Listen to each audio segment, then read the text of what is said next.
Hello and welcome to a new episode of Majlis and Markets with your host Hassan Jivraj. Join us for insightful conversations with leaders in Islamic and global markets. As usual, don't forget to like, share and subscribe. You can also reach us at hassan@majlisandmarkets.com and be sure to follow us on LinkedIn. Today, we're looking at the role of energy in the MENA region. Natural resources are central to Middle Eastern economies. While climate change and green financing are on the rise, oil and gas still dominate, shaping economies and global markets. Simultaneously, Gulf nations and other oil exporting nations are exploring new energy options to meet their climate goals. To explore these dynamics further, we're joined by Carol Nachle, founder and CEO of Crystal Energy. With deep expertise in energy, economics, and geopolitics, Carol provides valuable insights into the shifting energy landscape in the MENA region. Carol Nachle, welcome to Majlis and Markets. Great to have you here. Thank you, Hassan. It's very nice to be with you as well. Carol, you've got like a very interesting background. I've been following you for a number of years on what's now X, previously Twitter. And, I found your analysis back when I was writing about that capital markets way back in 2015, 2016. I found like your analysis like really helpful. But I'm really like happy that we and I are actually chatting for the first time on this platform. But Carol, you've got like a background, well-known background in the energy markets and the oil markets. You've been in this industry for a very long time. But before we get into like what's happening today and what your thoughts are on the energy transition and all these nice topics, could you give our listeners your early life or like your story and your background and how you got into the energy markets? First of all, I have to say that you have an interesting way of pronouncing my first name. Usually people struggle with my last name, but the way you pronounce it is very similar to way my parents in Lebanon pronounced it. So I'm Lebanese, moved to the UK in 98, originally for 1 year to pursue my master's degree in financial services management. And I fell in love with the English system because I was previously French educated and I entered the energy scene. So I did my PhD in energy economics, and that started my whole journey in energy in the UK, and I worked with many stakeholders from policymakers, especially parliamentary advisor in the UK, international organizations doing missions for IMF, World Bank, doing some projects for the United Nations, Commonwealth Secretariat, private sector, ENI, and formerly Statoil, which is today Equinor, and universities, Surrey, Dundee, Oxford, Geneva's Institute, and all around the world, even in Lebanon, St. Joseph University. And I maintain my relationship with most of these stakeholders because that's how I felt that I got the most comprehensive perspective on how different stakeholders see the energy problem. How do you define the energy problem? Because we don't share the same definition of the energy problem. Different players have different definition, even within a government or within a country. Governments have different definitions for the energy problem, and that leads to different outcomes and solutions and approaches and strategies, you name it. And then since 2012, I set up Crystal Energy, and I've been running it since. And I have no regrets at all. On the contrary, despite the ups and downs and all the uncertainty, it has been an amazing journey, an eye-opener, taught me many things, and I'm still learning a lot about the global energy scene, the energy transition, which is a very complex process involving different players, energy poverty and access to energy, and most importantly, how energy security is going to evolve with the energy transition, and also an area which I covered extensively, the governance of the energy sector, because people are usually accustomed to talking about the governance of oil and gas, but they forget that we do have some serious issues with governance of the energy transition. So this is in a nutshell my journey and my exposure to the energy scene, markets, evolutions. And I don't only focus on one source of energy, because when you're an energy economist, you have to understand the evolution of different sources of energy, the competition and substitution between them. So I tend to cover various sources of energy markets, policies, economics, and geopolitics, of course, because of their impacts on the economics of energy. Carol, you talked about your venture, Crystal Energy. What do you do there? And like, what does the company do? And like, what does your day-to-day look like? We are a very special, if you want, advisory and consultancy company. And I say special because it's not about telling the client what they would like to hear. We tell them what we really believe, what the data is telling us, what the analysis is showing. And it's up to them whether they want to take that analysis, that recommendation or not. So, and I'm really proud of this because that's at the end how we leave a genuine impact on the global energy debate. We also, so we do lots of advisory work, primarily on markets, market trends. Policy is something that we are particularly strong in. Taxation, contracts between energy companies and the host government, and how governments can attract investment, the competition between one country and the other to attract capital, and how are the trends in the long term shaping government policies, including environmental taxation, carbon taxes, carbon border adjustment mechanism. We also do training because we have this belief from the beginning, and this maybe goes back to my own experience as a teacher and my connection with university and a different kind of, you want, of clientele, which are the students. And I always said that they are my toughest audience. So we decided to provide training because we noticed that it's not enough to develop a fantastic, report with lots of recommendation. You hand it over to your client, whether be it a government or a company, but they don't really have the administrative capacity to implement it fully, then really your advice, no matter how good it is, will go down the drain and it's going to be a failure. So that's where we started doing also training. So we complemented the advisory work with training, wherever it's needed, just to ensure that everybody is aligned with recommendations. Again, you cannot convince everybody of your views, but you try to explain to them why you had this kind of approach and what skills are required on the ground to implement such approach successfully. And in addition to that, we also do research work. So this again goes back to my academic link, and many of the people who work with me at Crystal, they do have strong background in academia for research, not for anything like any purpose for a particular client, but just a general research that we publish either independently or for other international organizations. And I'm really looking forward to a chapter we did recently for the IMF on carbon border adjustment mechanism. That is, for me, has been the highlight of this year in terms of research. Amazing. Carol, before we get into like the specifics of the oil market, I'm just curious, how did you, or like, why did you decide to get into energy economics? You know, it's very rare for someone from like Lebanon and a female as well to get into this field. Like, why did you decide to go down this road? Well, first of all, I'm an economist. So that's what I studied. My background is in economics. So my first degree was in pure economic science in Lebanon. But mind you, I come from a region which is full of controversy. So I grew up during the Civil War, and I had firsthand experience in terms of energy poverty. And I never forget the endless nights I really studied at candlelight. And then I moved to the UK and realized, oh my goodness, how much difference access to electricity 24 hours a day.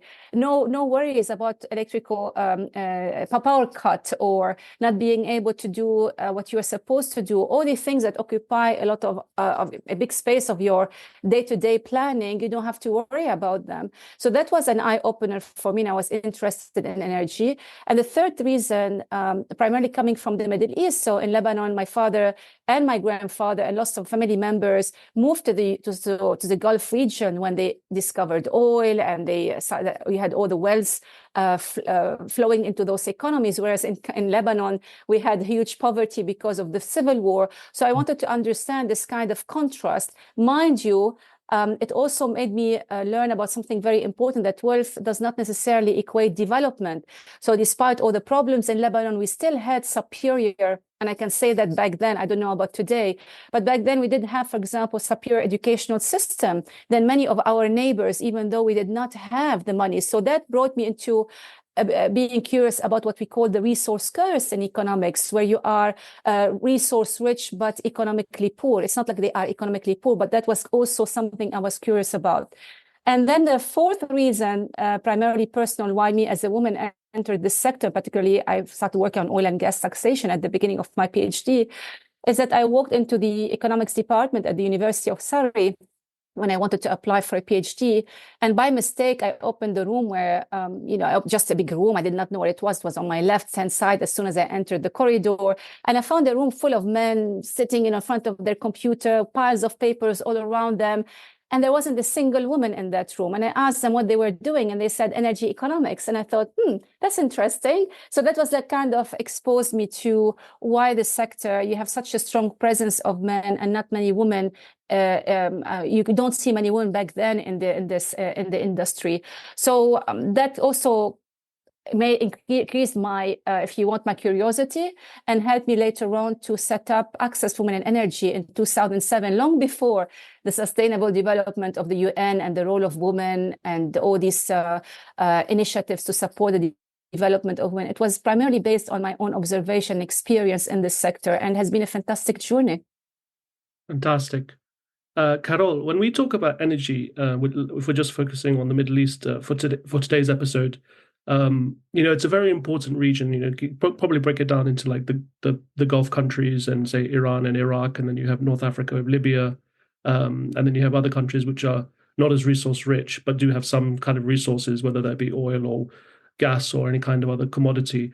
But how important is energy to the region in this kind of environment, excuse the pun, where we're going into more of a renewable or transition economy?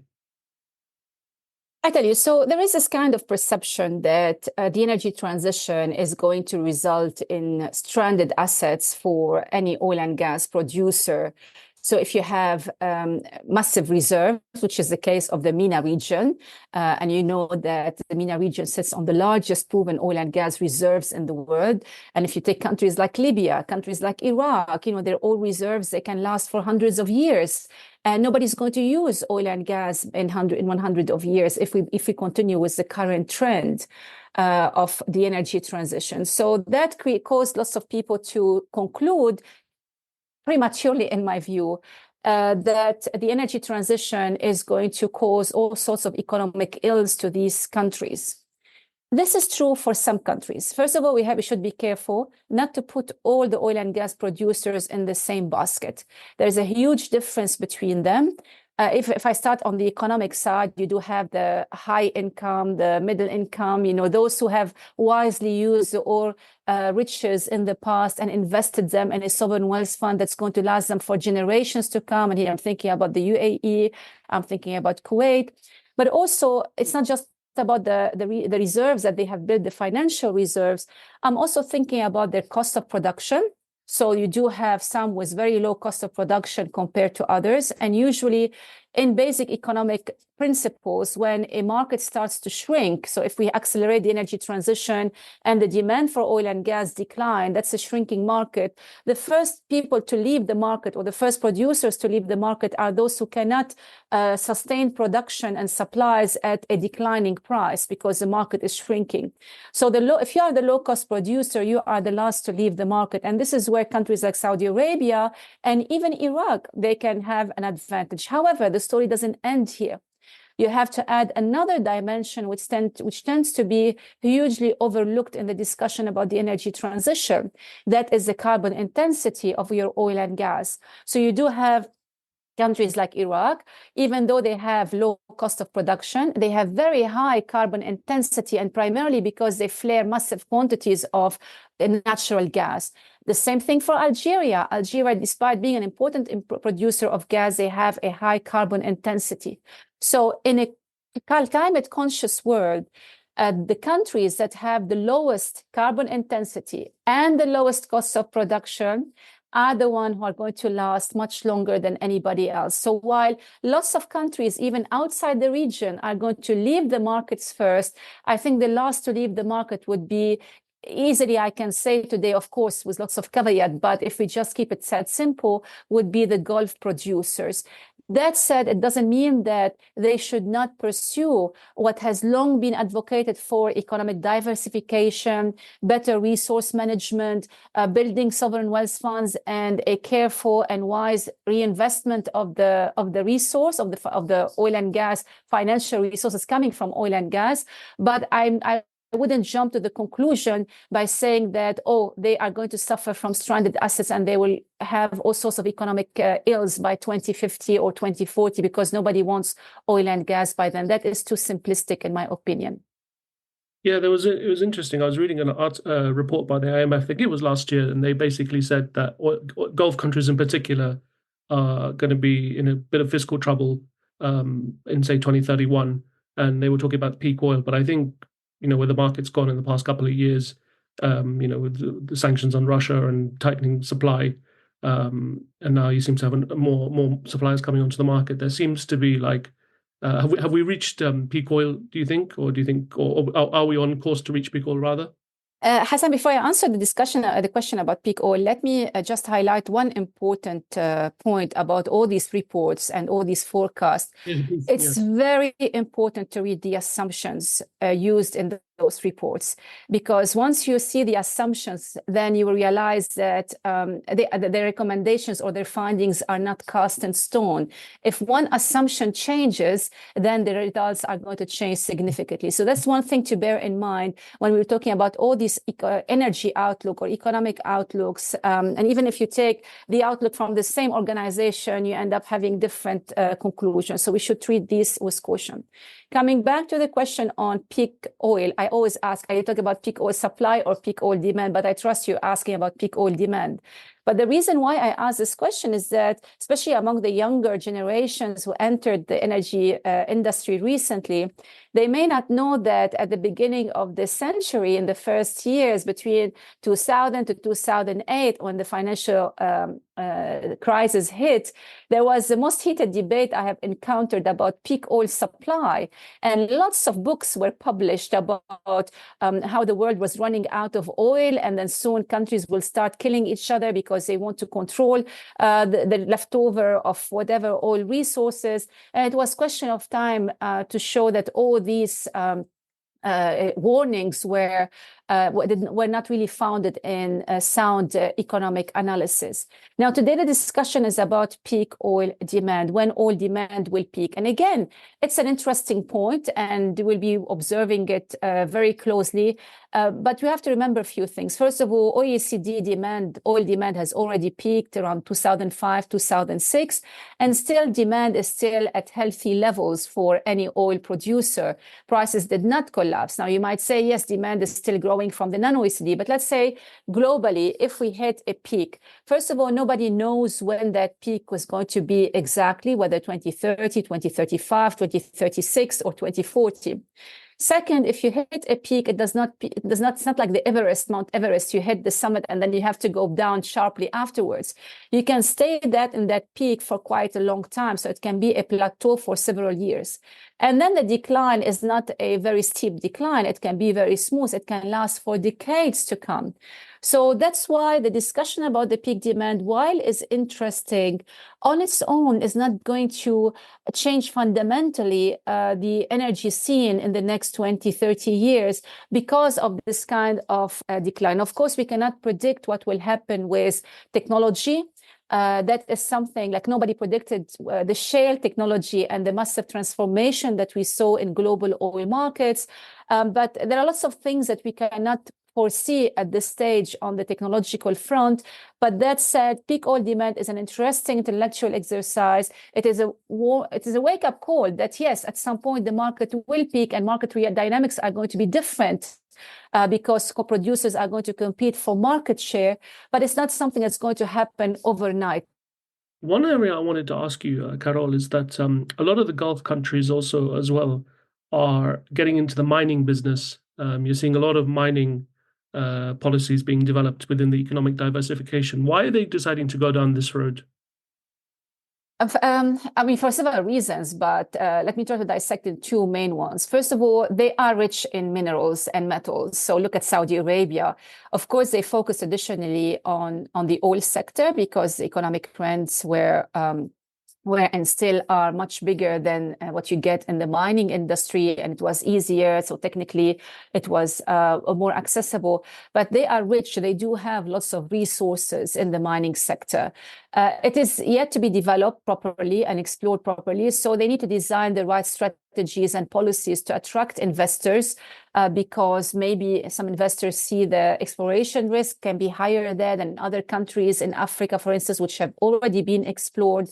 The infrastructure needs to be built, but it is a very promising sector because they do have the resources. And second, the energy transition is mining intensive. So it's not about just building solar panels, it's about getting the materials that you need for those solar panels. The same thing for wind turbines, for batteries, the cabling for electrification, the cobalt, the copper, the lithium, you name it. So the energy transition, while it might reduce the demand for conventional fuels such as oil and gas, it will increase the demand for metals and minerals, and the region wants to capitalize on that. They want to capitalize on their own resources domestically, but they're also exploring options outside because they want to remain an important player in the extractive industry. And just to highlight one thing, I say I'm an energy economist, but many of the courses, for example, that we teach or the advice that we give comes under the title extractive industry. An extractive industry shares many features. So you put mining and oil and gas together. There are differences, of course, but there are some fundamental principles that can be equally applicable to both sectors. Yeah, what's also interesting as well, if you look outside the Gulf countries, I think Morocco is one of the biggest for phosphates. So they're looking at like these kind of like minerals as well, right? Not just mining and oil and gas. Yeah. Oh, definitely. I mean, the whole region, I think there is now much greater interest in natural resources across the board, not just for oil and gas. But if you have some minerals and metals in the ground, then you are giving them more attention today than ever because of the energy transition. Speaking of the energy transition, Carol, you've talked a lot about this in the past, and other people have as well, is that within the energy transition and the economic diversification, a lot of this is led by the governments. So, for example, in Saudi Arabia with Saudi Vision 2030, a lot of this is coming top down, and then the hope is that the private sector will come in and help the governments with this transition. But the oil companies, Carol, it seems like Aramco is the one. You'd think a company which is emitting, I think, 5% of all global GHG greenhouse gas emissions is helping lead a clean transition. Same with in the UAE with ADNOC. Like, is it really? Do you think? Doesn't this seem like a bit of an oxymoron that oil companies helping to decarbonize? I can see why you would see it as controversial and contradictory, but I see it differently actually, because I can understand where those countries and those companies are coming from. While in the West we tend to see the energy transition as substitution, so it's oil and gas and coal versus green energy. In the Middle East or in oil and gas rich countries, they see it as complementary. So they see conventional fuels and green energy as complementary and not substitutes, as long as the existing technologies do not or prohibit a massive or mass expansion of green energy, and you need the need for backup facilities. And also, at the same time, you should not forget that we are still drinking oil more than ever. So there is still a market for something super valuable. Now, you're not going to be a charity, unless you're a charity, I understand. But if you are, your bread and butter and your whole economy depends on oil and gas revenues, and there is a massive demand for it, I think it would be super naive if we expected those companies to simply shut down their business, well, most lucrative business, while allowing somebody else from another country, including Western companies, for example, to fill in that gap. And you face all sorts of economic and social ills because of that. So you have to understand where they are coming from. It's a very lucrative business, but they want to play a constructive role in the energy transition while taking into consideration the realities on the ground, whether in terms of economic rent that can be generated and the money that can be used to invest in improving efficiencies of their oil and gas productions, reducing their carbon footprint, and also investing in green projects such as hydrogen projects. So whatever they are selling from oil and gas, part of it is also being recycled into the green energy transition without saying goodbye to oil and gas, especially when the market is still there and still growing. So do you think like companies like if we take Saudi Aramco, for example, I think they've said that they're going to be net zero and have done, I think, scope one and scope two. Like how do you think they're doing enough in terms, are they being rigorous enough in terms of implementing like ESG and kind of like these climate initiatives? I see major progress. Is it rigorous enough? Well, I'll have to say compared to what? Because and compared to who? Because I don't think I mean, if we take other organizations of similar might and similar conditions and circumstances, I'm not sure anyone, including you and me, are doing enough when it comes to the energy transition, simply because we know a lot can be done, but is it practical? Is it feasible? Is it doable under existing circumstances? So I think we are seeing major changes. We are seeing important developments when it comes whether in Saudi Aramco or other companies in the Gulf. But I also say that the world in general, including in regions which are the most aggressive when it comes to climate policy, and here where I'm sitting in Europe, I don't think the progress is fast enough. And here, allow me to say that there is a certain degree of hypocrisy in the rich world. Because we saw, for example, in 2022, when the energy crisis hit Europe and oil and gas prices increased significantly, particularly gas prices, what did governments across Europe do? They did not say, hooray, now we're going to invest more in green energy because gas is now expensive. No, they went and they subsidized the conventional fossil fuel industry. They gave cash handouts to people so they can compensate for the higher bills. So we have to accept the reality that nobody is doing enough to achieve the targets that we should be achieving in climate change. I'm not criticizing them, but I'm saying that unfortunately there are some economic and social and political realities that are not only limited to the Middle East, but there are much broader regions that are slowing down the energy transition. There's two other areas I wanted to ask you, Carol. Is the first is financing of financing of climate transition. Now, this has been a big topic and with a lot of people. We had COP28 in Dubai last year. We got COP29, I think, in Azerbaijan this year. Very heavy oil producing countries and very well integrated within the global oil market. In terms of financing transition, how important is this to getting to a cleaner economy and cleaner environment? Look, you will not be able to progress fast enough unless you have investment in green energy, right? And that's a plain reality. And investment has to be financed. So there should be capital coming from somewhere. And we have to see if there is sufficient appetite from investors to invest in this sector. And so far, what we saw in the last few years, yes, there is some appetite, but it's not as fast as you may think it is. Particularly for several reasons. I mean, some investors are aware of, for example, the permitting delays that they are facing in some countries and some region, and any delay in business is a cost of money. So that is an important dimension to take into consideration. Another thing is the fact that the energy transition is driven by government policy that creates a lot of uncertainty. Look at the debate in the US. You have Republicans versus Democrats, or when one government follows another government with different perspectives in Europe or elsewhere. So you do have all these uncertainties that are creating some, I don't want to say that they are stopping, but they are decelerating finance available for the energy transition. That said, I will not talk only about like getting specific financing for a specific project. I'm also thinking about the conventional oil and gas industry, how it is also indirectly contributing to financing green energy, and that is through taxation. So what people don't realize is that massive amounts of taxes are being paid by the conventional oil and gas industry to host governments around the world. Now, where you have governments which have healthy ministries of finance and rules of laws and no corruption and good governance, then they are clever enough to take some of that money and recycle it into investing in green energy. I find, for example, measures such as carbon taxes can also accelerate the energy transition.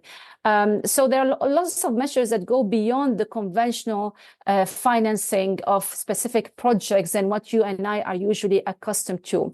That said, I would say regulatory risk, so lack of clarity or rules that change all the time, ambiguity regarding policies, delays in permitting, all these, even though they do not directly affect the amount of money you can get to fund the project. They can create a higher risk perception from investors. And as such, you need to have much higher rate of return to compensate for that perception of risk. It's like chicken and egg, and you have to find the right way forward. So that's why at the end I say the energy transition, if you ask me what is the biggest risk to the energy transition, I tell you governments themselves, because energy transition is supported by government policies. And unfortunately, what the last few years have shown us is the fact that government policies, they do change a lot and significantly and fast, depending on the prevailing mood in a country. Do you think then the answer is the involvement of financial institutions and banks through initiatives like the UNPRI or the UNPRB to help finance? It is one of the solution. It is never, in this massive, complex global energy transition problem, it's never one solution. You need to really take advantage of any solution that is out there and engage stakeholders. I don't want to say partners because I know some people would be upset, but stakeholders that you might see as maybe contributing to climate change, try to engage them more positively. And that's why, in a sense, COP28 was rather a success, because it widened the participation of various stakeholders, because I think there is a clever way we can get those who are polluting the most to pay the most and support the energy transition. As we bring the podcast to a close shortly, Carol, what are your thoughts on the market going forward in 2024 and into 2025 and in the next couple of years? Well, let's say, I'm going to talk about all energy markets. So maybe I find oil and gas markets the most interesting. But at the moment, I think oil markets are attracting a lot of attention, particularly because of the geopolitical developments. I call it the crisis souffle. Everywhere you look, in the hottest regions for oil and gas production, you have major wars, ongoing major wars.